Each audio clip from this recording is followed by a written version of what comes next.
Hello guys, welcome back to my channel.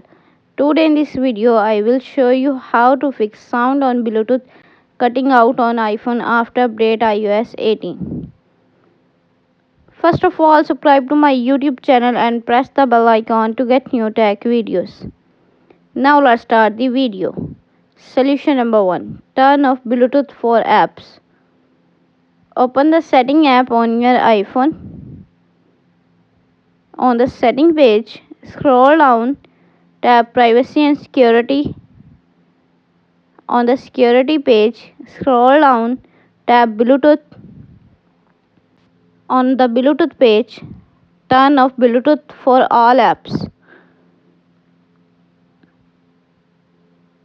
Solution number 2. Check for software update. Open the setting app on your iPhone. On the setting page, scroll down, tap on general.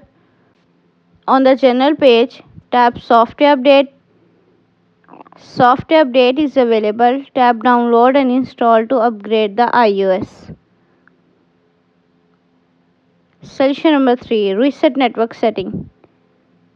Open the setting app on your iPhone. On the setting page, scroll down, tap on general. On the general page, scroll down, tap transfer reset iPhone. Tap reset network setting. Enter your phone passcode. Again reset network setting in the pop-up window to confirm this process. Solution number 4. Turn off and on Bluetooth. Open the setting app on your iPhone. On the setting page, tap Bluetooth. Turn off Bluetooth. Then wait for few seconds and turn on back. Thanks for watching this video.